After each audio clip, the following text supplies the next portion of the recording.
and traveled all over the world, working in army dental centers, facing hardships of difficult terrains, also looking after the families of the army personnel as part of her duties. Having worked for 20 years in the army, she settled in Ambala, Haryana, India, and started private practice, which she has very recently closed down due to COVID-19 pandemic. Both she and her husband are deeply involved in welfare measures for the upliftment of poor children. They carry out social work such as teaching poor children free of cost and also try to ensure maintenance of their hygiene and health by distributing requisite material and hold sports tournament for them. Today, she will be speaking upon an extraordinary book, The Seven Spiritual Laws of Success by international bestseller author Dr. Deepak Chopra. So, I would like to invite Dr. Rashmi to share her views. Dr. Thank Rashmi, you, Doctor. Thank over you, to Dr. you, Samidha. ma'am. Thank you, Dr. Samidha. A very good day to all of you, ladies and gentlemen, and a very warm welcome. I take this opportunity to thank Dr. Sangeeta Nehra and all the organizers of the 21-day Spiritual Science Doctors Retreat for this wonderful platform which they have set up.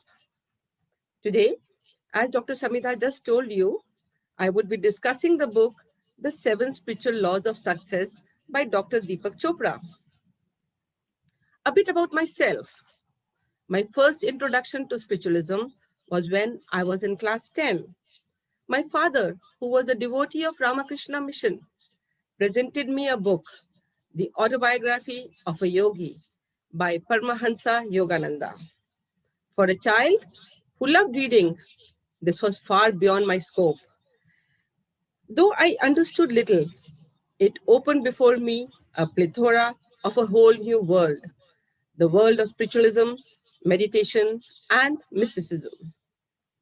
Born in a family of academicians, doctors, engineers, and homeopaths, I grew up trying to decide what profession I would like to follow. After graduating in the Bachelor of Dental Sciences, I got married to an army officer. My husband moved from place to place in a year and a half, sometimes even less. It was a new city, a new set of people, a new destination. I devoted my life between my profession, my home, my husband, my children, and most of all, my extended family. The extended family, I mean the family of the men who were working under my husband and who welfare and welfare was my first priority. In this long journey, I met people from different walks of life, different strata of society, and different states. Learning and knowing about them and their way of life fascinated me and urged me to do something so that I could join them by some common thread. Living in inhospitable terrains with the minimum of facilities, I also learned a lot from flower making, flower arrangements, calligraphy, painting, cooking, and other things. I also learned about yoga, meditation, acupressure, and other alternative therapies. And I used my skills to teach my extended families the same. But our families have their own problems. When we lose our men, their dreams are shattered. Life becomes totally bleak. They have children who are growing up under a single parent. The way of the army life. This is it. This made me think about meditation. But that was not the only answer. The answer was also work. So it was a combination of meditation and work. Life today, especially due to the COVID-19 situation, is not easy at all. It has added a whole lot of responsibilities in our day-to-day living.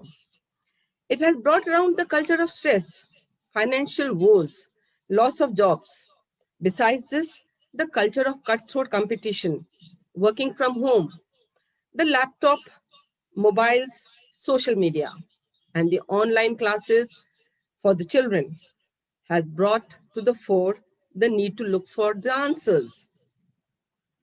No social interaction, no family get togethers, the loss of loved ones, where we can't even share our grief with them, has put the cherry on the cake. In simple words, today, life is not easy. Education, too, has raised the level of stress by default. People are living in closed, confined places with no outlet and with no help at all. Where is this all leading to? How are we going to cope up with all this? The stress is physical, mental, emotional, and financial also. All this is leading to a breakdown. Before we lose our balance, we need to change things around us and adopt a more holistic attitude towards life. Medicines do help. We all need them, but they also bring around with them woes and side effects. And are medicines really the answer? No. Let us all then try to de-stress ourselves, for that is the basis of today's suffering and illnesses. By practicing silence, meditation, spiritualism, yoga, and let us also explore the possibility of imbibing Ayurvedic and alternative medicine and therapies in our day-to-day life. Our aim is to remain optimistic and happy and to lead a healthy life, overcome stress, and enjoy an abundance of wealth. To this end, we must strive hard so that the coming generations can have the gift of love, happiness, healthy, and a stress-free life. Let us therefore use this opportunity and time and devote ourselves to making them better persons. We should improve the quality of life of our children so that they become better human beings and they can serve the society better. Let us all work together to leave a legacy of health and happiness for our children and for the coming generations. Spiritual enlightenment is not something that outsiders can gauge. It manifests in us as happiness, success, and living life as best as you can. It gives the glow of peace and satisfaction and a lightness to the enlightened, as though we were moving in air with no worries, stress, or encumbrances, light as a feather. To this effect, the book which I recollected was the book by Dr. Chopra, The Seven Spiritual Laws of Success, which I feel is a very good book to begin with, to ultimately achieve our goal and make the universe a better place to live in. On this forum today, I would like to share some of Dr. Chopra's views and some of my own personal views also as to how we can make life more meaningful, more humane and compassionate without losing sight of our goals. The reason why I would recommend this book is because it is very easy to understand, very easy to follow, and if we do it regularly, we can make much better human beings of ourselves and also give the same to the next generation. They say, a task well begun is half done. This book is very concise and to the point. Even if you start slowly and small, in the long run, it will give you success and happiness. Now, a little bit about Dr. Chopra. Dr. Chopra is not only the author of the book, The Seven Spiritual Laws of Success, but also has, to his credit, more than 100 books. Some of his famous books are Ageless Body, Timeless Mind, Meet a Human, Life After Death. His latest book is Total Meditation. Most of his books have been translated into 43 different languages. His book mostly deals with spirituality, meditation, and alternative medicine, mostly due to the fact that he always had a very holistic attitude.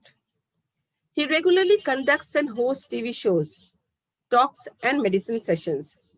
His famous Chopra Well, which is part of the Chopra Foundation, he gives their tips on meditation, achieving happiness, peace, and tranquility. He also co-hosts shows with Oprah Winfrey on lifestyle changes and meditation. A little more about Dr. Chopra. Dr. Chopra was born in 1946 in New Delhi. His father was a cardiologist and head of the department in the Moolchand Hospital. Dr. Chopra took his medical degree from the All India Institute of Medical Sciences and did his residency in internal medicine, followed by his fellowship in endocrinology. He always had a leaning towards neuroendocrinology. After his marriage, he migrated to America, and a few stints of private practice, he started to work at the NEMH. In 1981, when he visited India, he was an addict. He was an addict to smoking and to coffee. And at that time, he met Dr. Triguna, head of the Indian Council of Ayurvedic Medicines. Dr. Triguna introduced him to Transcendental Meditation. This helped Dr. Chopra to overcome his addiction to smoking and to coffee. As he was able to give up his addiction, his interest in Ayurvedic medicines grew. In 1985, when he visited India again, he met Maharshi Mahayogi, who invited him to start the Maharshi Ayurvedic College in Lancaster. He gave up his job at NEMH and became the founder president of the American Association of Ayurvedic Medicine. He was also the founder of Maharshi Ayurveda Products International and the medical director of Maharshi Ayurveda Center. At his center, he combined yoga, mindfulness meditation, Ayurveda, massages, enema, oil bath, transcendental meditation, distance healing, and prayers. For this, he was awarded the title of Dhanvantri. Dhanvantri is the god of healing and medicine. He is also called the god of Ayurveda, whose birth coincides with Dhanteras. Dhanteras comes 2 days before Diwali, and it is called the day of success, wealth, prosperity, and happiness. As I had told you, Dr. Chopra was drawn to endocrinology, as he felt that it was a basis for influencing one's thoughts. He believed that a person could have perfect health, a body free of disease. On 8th October 2008, he was awarded the IG Nobel Prize. Now, the IG Nobel Prize is basically a satirical Nobel Prize, which is given to people on whose theory initially people laugh and then later think about it. He got this prize for physics, and he got it for propagating integration of quantum mechanics with Ayurveda as a quantum healing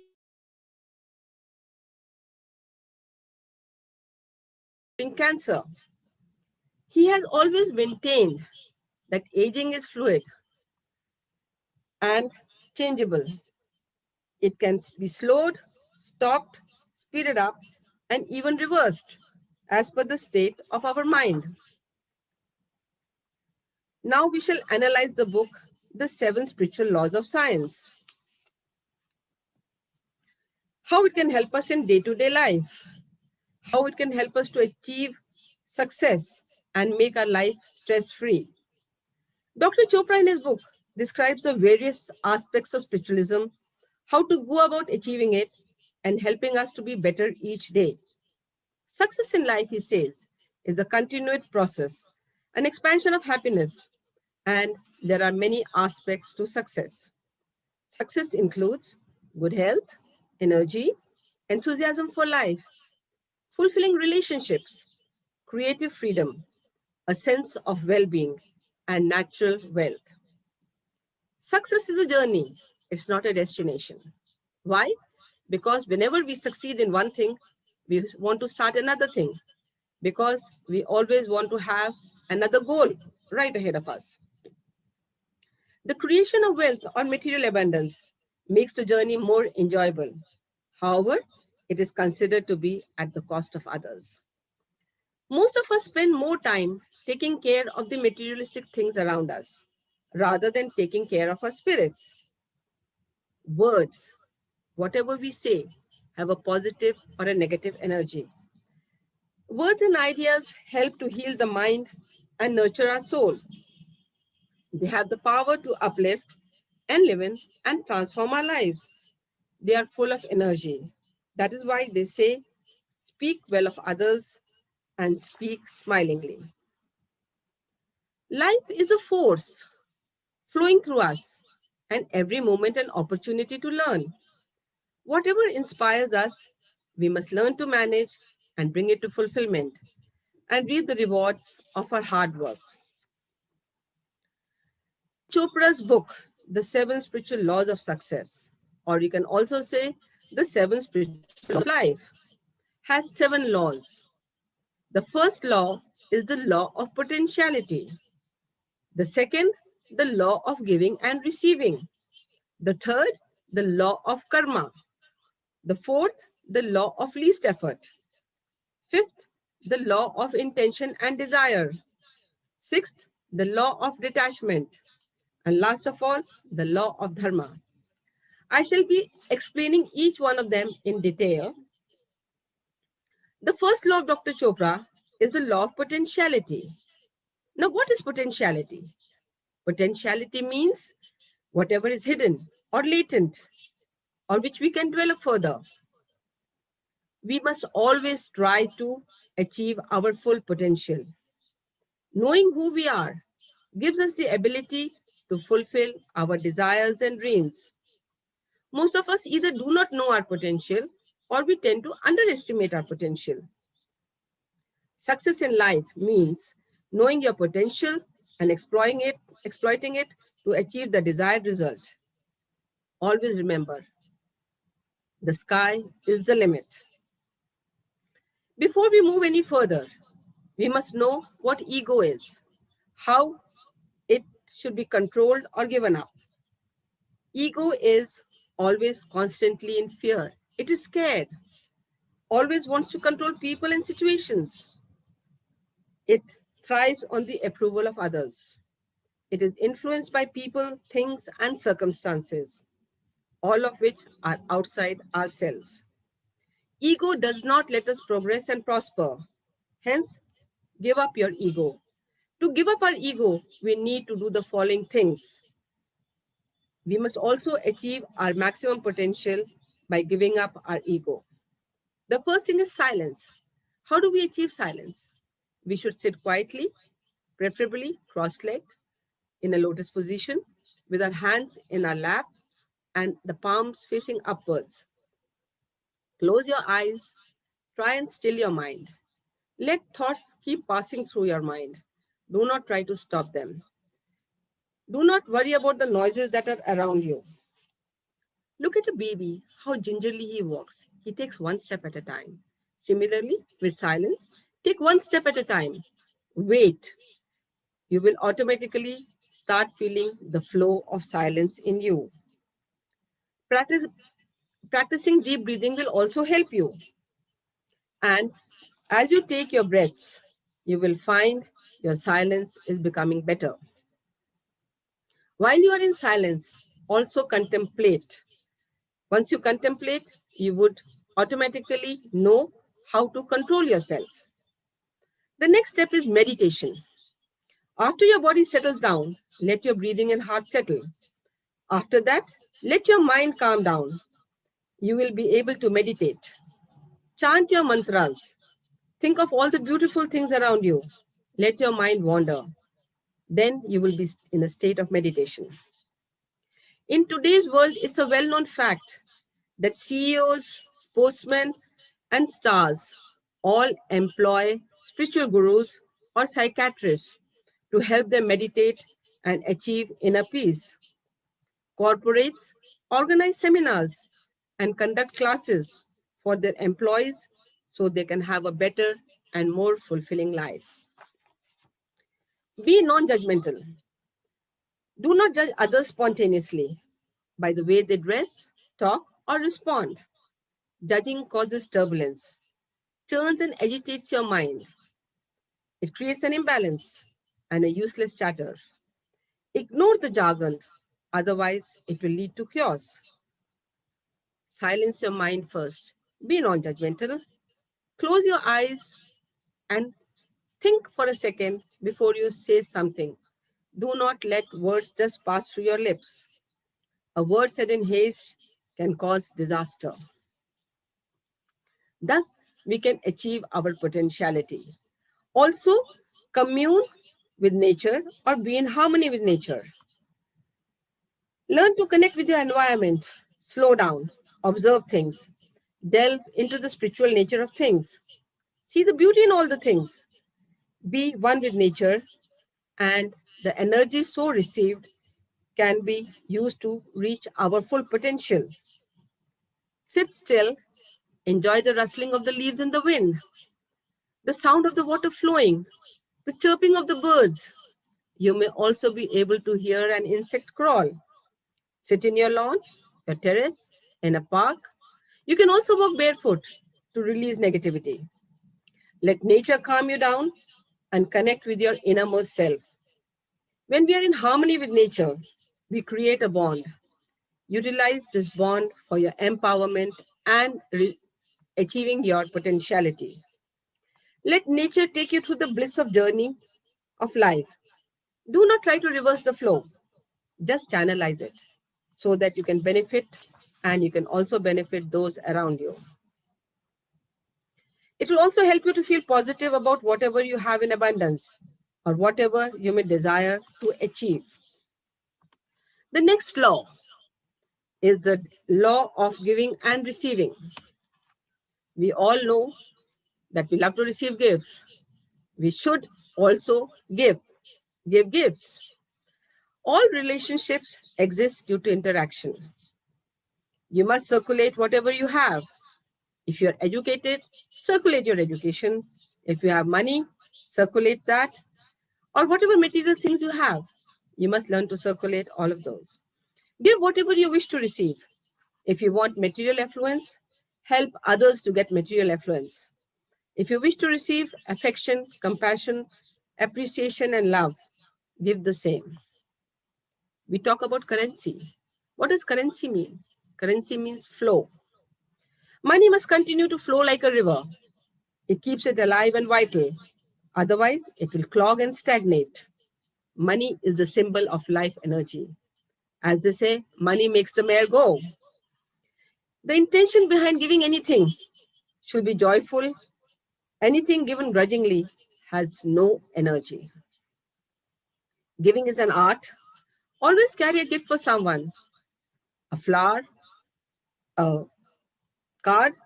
If you can't carry anything, at least give a compliment, a prayer, or you can even give a blessing. Bless people silently, wishing them all the best and all the good things in life. Helping people in distress also attracts positivity. Be a go-giver and gift a smile. Giving is good for the health as it gives us happiness. When we give others happiness, we also receive happiness. Be grateful for whatever you get. Open for receiving is an art. Again, be open for receiving a gift. Look at a child, how excited and eager he is, how happy and curious, how quickly he tries to unwrap his gift. And then he wants to show it to everybody. And he wants everybody to appreciate it. So be like a child. Be open to receiving. Express gratitude. Abundance will come to you only when you're open to receiving. The more you give, the more you will get. This life too is a gift of God. Thank Him. Receive with gratitude whatever He has to give you. We will now talk about the third law, the law of karma. As Hindus and Indians, we all know what karma is. Karma means your actions, your words, and your deeds. It is a fundamental doctrine of Buddhism. We all know what goes around comes around. That means whatever we do, we get back. If we want happiness and success in life, we must sow seeds of happiness and success. Do good to others if you want them to do good to you. To attain spiritual enlightenment, do not allow your emotions to get the better of you. Make conscious choices. And when you're making these choices, ask yourself, what can I learn from this? How can I be useful to those around me? Also, accept the consequences. What are going to be the consequences of this choice? And will it bring happiness to me and those around me? Think and then act. Ask your, ask your heart for guidance as a holistic and far more accurate than anything else. Before making a choice, go into a silent meditation. Let the turbulence of your mind settle down and let your heart answer. Do whatever makes you comfortable. Practice kindness and compassion in your day-to-day life. This is your karma. It will come back to you in some form or the other. We all have to pay the debt of our karma. The fourth law. The fourth law is the law of least effort. Now, who doesn't like to work less? Even I would. If I would put in 20% of effort, I would like to have 80% of reward. To do less and achieve more, we must hone our skills and economize our actions. Just like this computer right in front of me. It helps us to achieve things much faster and more accurately with minimum effort. We should create a time frame for ourselves to pursue and achieve our goals. The law of least effort also means accepting people and circumstances as they are, not as we would wish them to be. Do not seek to have power or control over people. You waste energy. Convert your dreams by your intrinsic nature to physical form. This is only possible if your actions are motivated by love. Do not rely on other people to fulfill your dreams. Do not seek money for personal gains, for in that process, we will waste energy in the illusion of happiness. Choose and enjoy happiness in the moment. Harmony and love, harness them to gain and accumulate energy. This surplus energy will give you unlimited wealth. Take responsibility for your actions. Be open to suggestions. Accept every obstacle and setback as an opportunity for the creation of something new and beautiful. Be open. Be open to suggestions. Be defenseless. Relinquish the need to defend yourself. Relinquish the need to defend your point of view. Stop fighting and resisting the urge to convince others. You will be joyous and lighthearted. The next law.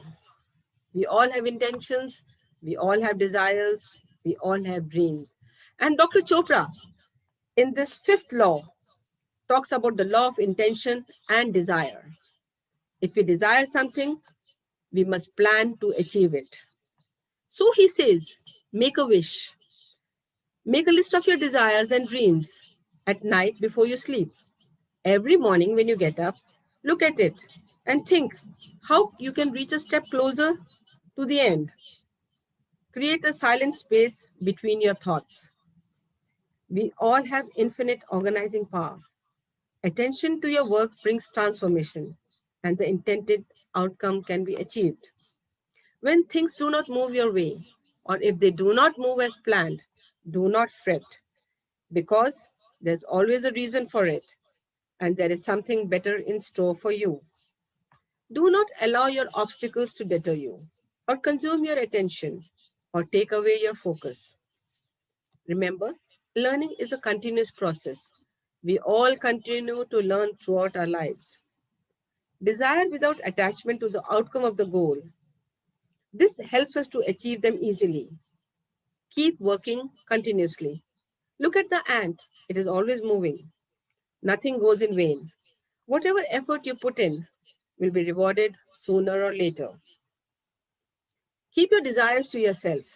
Do not share with anyone unless they are closely bonded with you. Let the universe handle the details. Do not waste your energy unnecessarily till you accomplish what you have set out to do.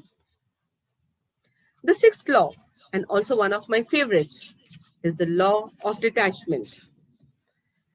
We all know what detachment is. We all talk of detachment. Detachment is the opposite of attachment. It is based on fear and insecurity. Security doesn't come from material wealth or cash or house.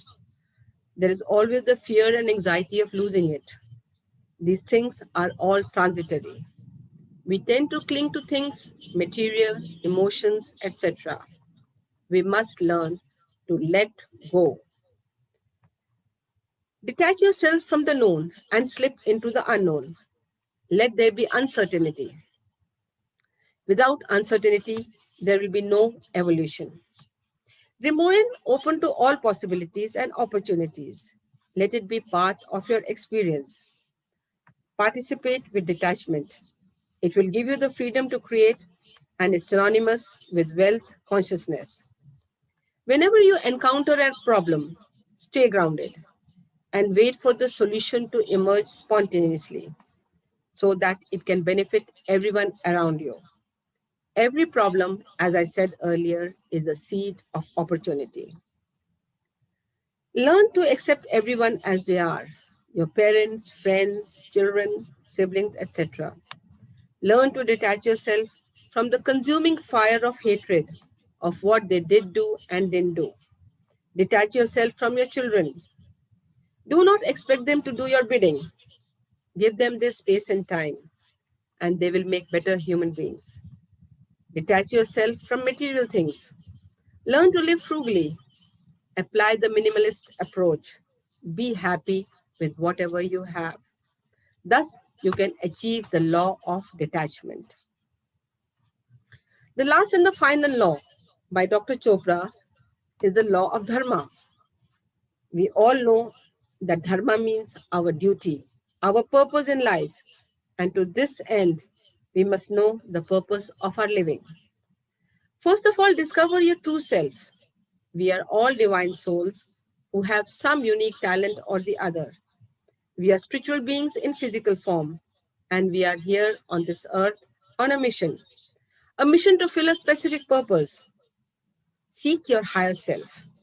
Are we spiritual beings or divinity in disguise? Nurture your divinity through your spiritual practice. Discover your unique talents. We all have unique talents, and you can see how you would like to best use them for the upliftment and the good of humanity. Explore them. We are here to serve fellow human beings. Ask yourself, why am I here? How can I help those with whom I am in contact with? How can I serve humanity? And how am I best suited to do so? Remember, good luck, opportunity, and preparedness come together. Be prepared and do your best. That is what dharma implies. Dharma means to uphold. Therefore, uphold everything that affects us. Don't worry about making a living. Focus on what you're here to do. Be in a state of bliss. Along with Dr. Chopra's views, I would like to add something about which I feel very strongly. That is about forgiving and forgetting. I feel this is one of the very important aspects of life. You must learn to forgive and also to forget. Be magnanimous. Forgive those who have insulted you, harmed you physically, emotionally, financially, and have been unjust to you in some way or the other. Steer clear of such people and situations in the future. But before you forgive others, learn to forgive yourself. Forget the injuries, calm the turbulence, free yourself from the burden of hatred. This is going to be a service to yourself.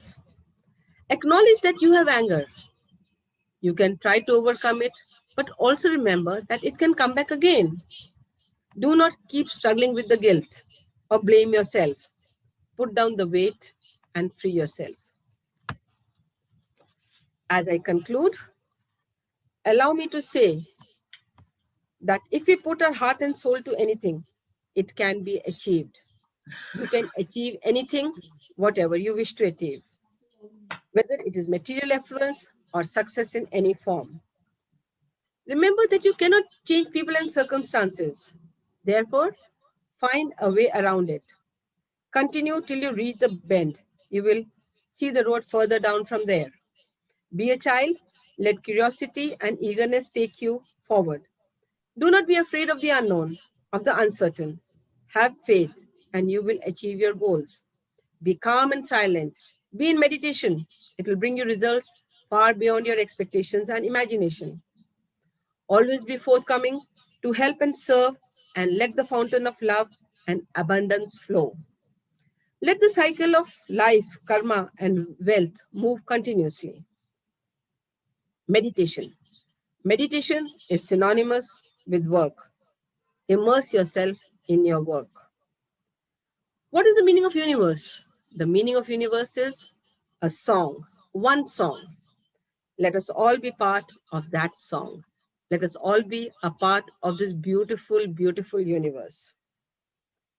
Now, at the end, I would like to thank you all for your time and attention that you have so spontaneously given me. It has been a pleasure and a wonderful experience being with all of you. Thank you.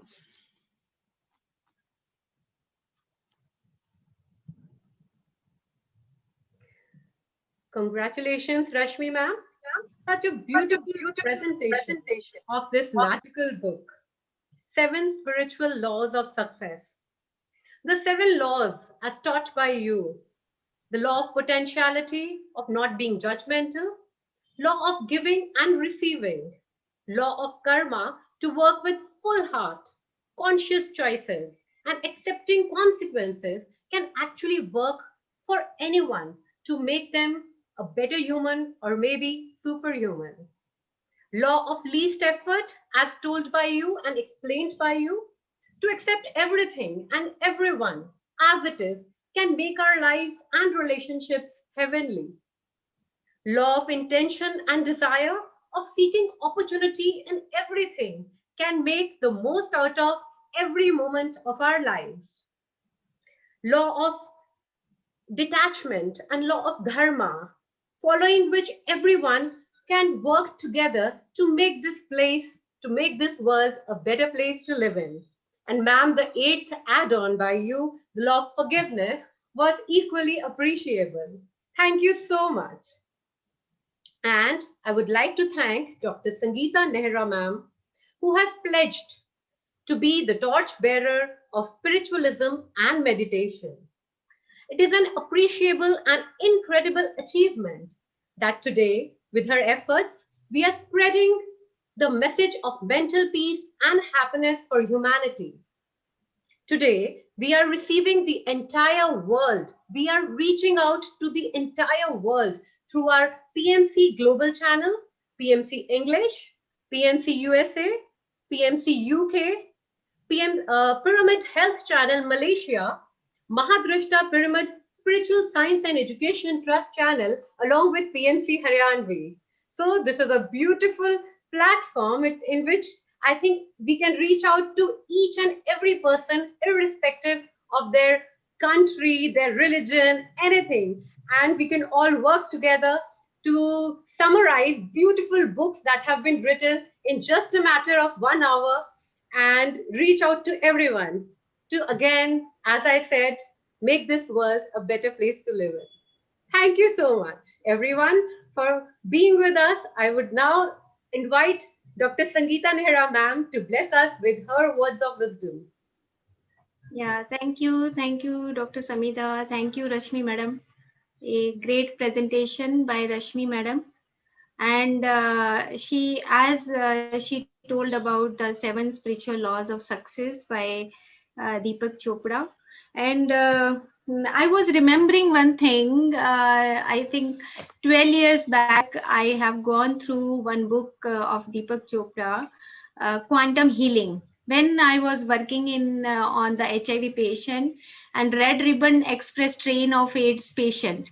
So when I have gone through this quantum healing book, and the same as you explained today also, because the quantum healing is something like we have to think about ourselves. We have to heal about ourselves. Like because the quantum, as you said, that the law of potentiality. Law of potentiality is something we have the potential, but what type of the directions we are going, what type of the possibilities we are choosing. Suppose, for example, as you were telling, at that time I was writing something. Suppose I'm having the negative emotion. Okay, this is the possibility, one possibility out of the potentiality.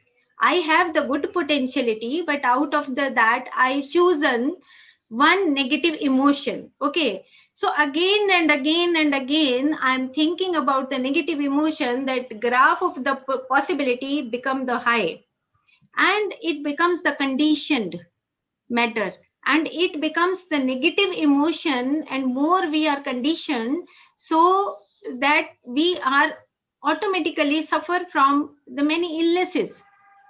So it is very important. Yes, the law of potentiality is to give up your ego, and you give up your condition, and you turn into the your creativity.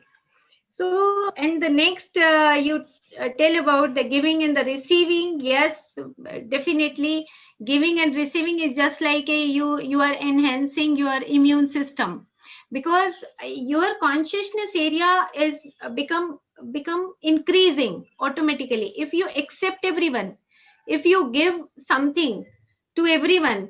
Like you said that if you have the currency, if you have the love, if you have the care, whatever you have, whatever the archetype you have, so you just give, and automatically you will receive the same thing.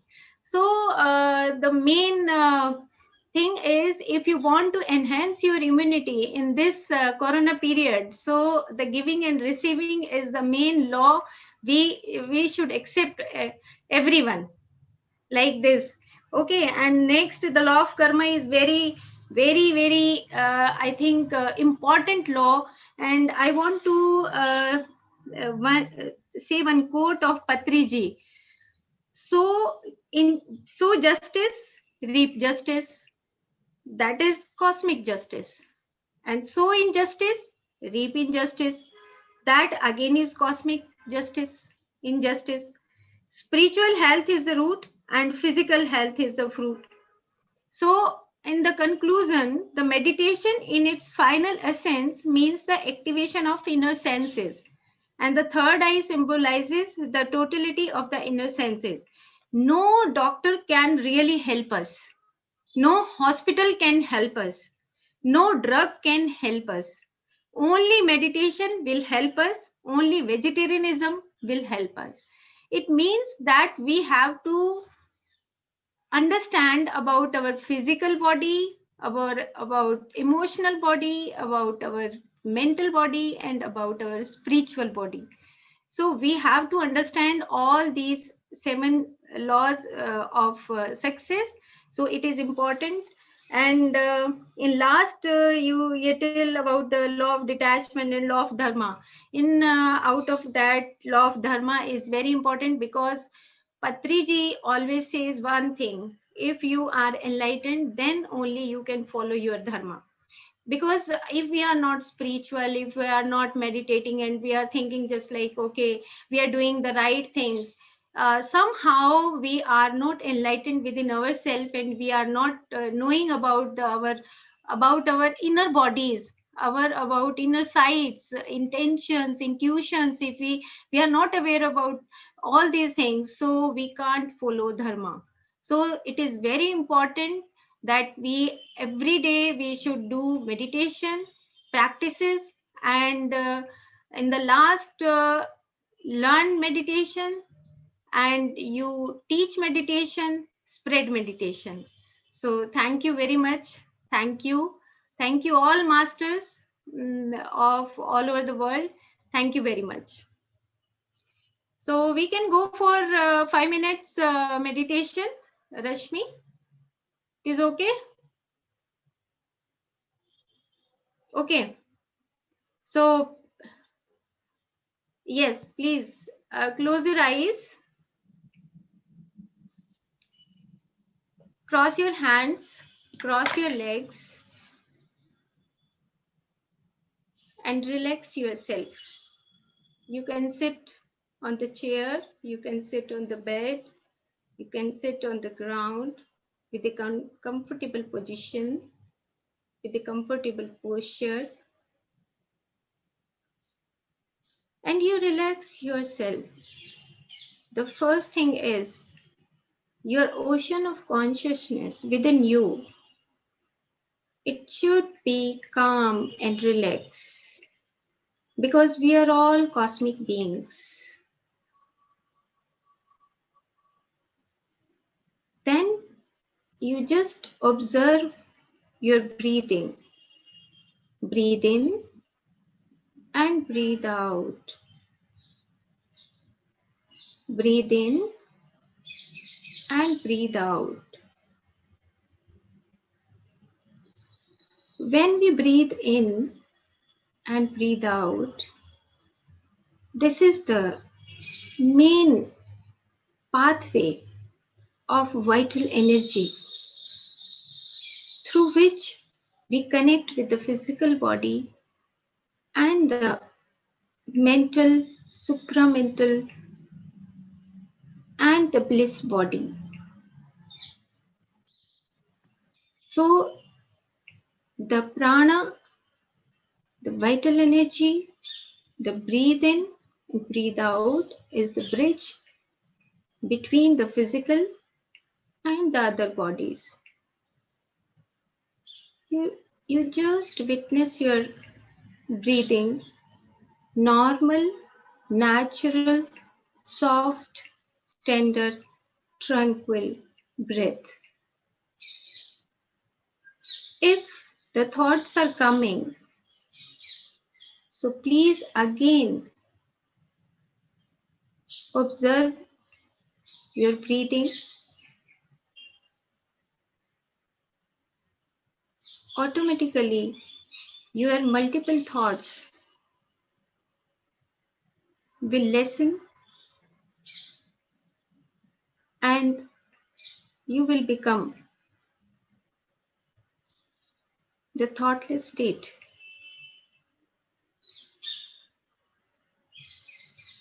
Breathe in and breathe out.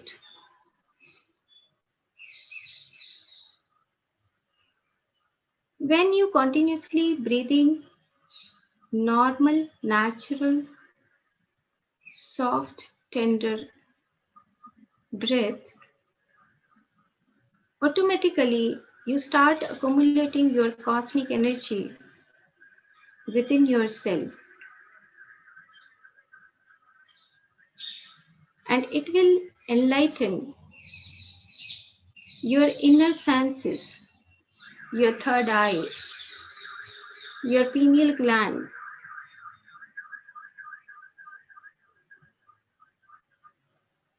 So you just be with your breath.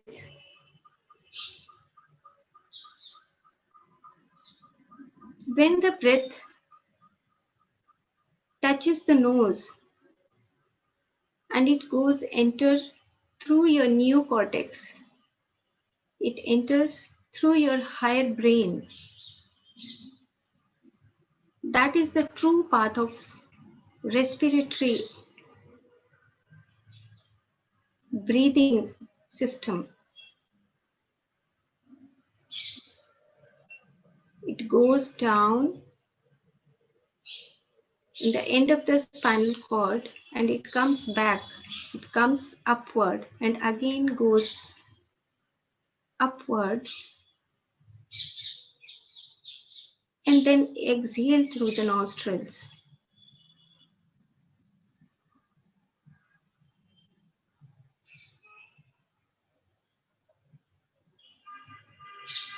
Just witness your breathing.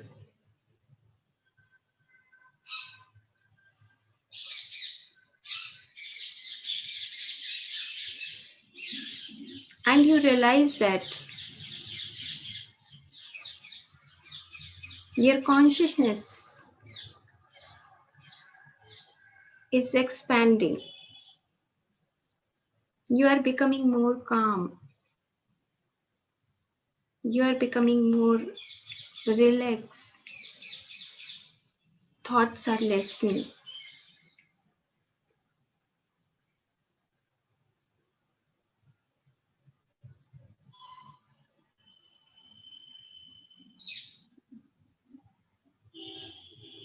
Through meditation, we can activate our higher bodies.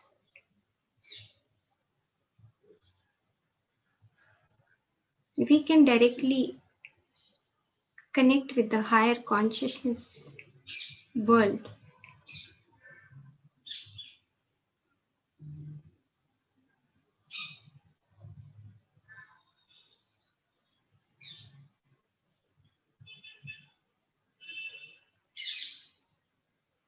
More silence, more achievement.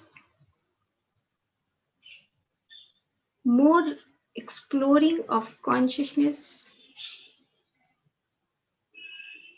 more exploring of quantum self,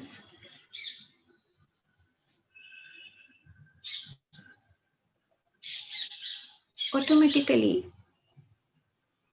we start freeing from our all illnesses,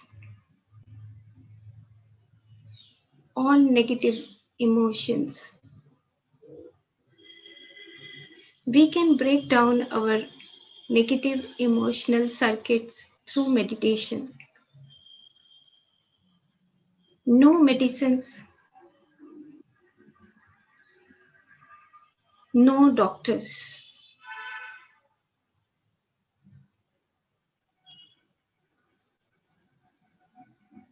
Through our inner enlightenment, we can know about our all karmas, our all actions and reactions, cause and effect. And we know that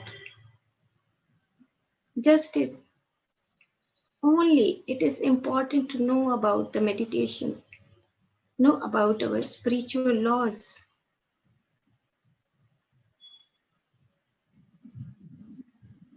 Last 1 minute.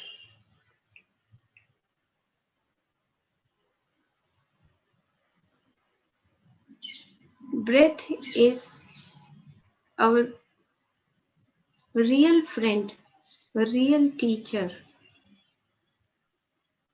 Between the birth and death, only breath helps us to connect with our inner senses.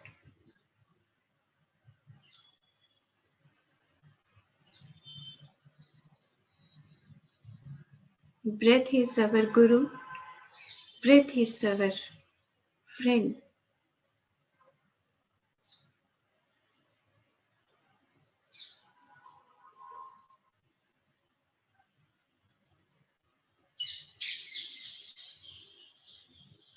Ten, 9, 8, 7, 6, 5, 4, 3, 2, 1, 0. Kindly place your hands on your face, on your eyes, and keep it for few seconds, and then you remove your hands and you feel the calmness, you feel the stability within your body.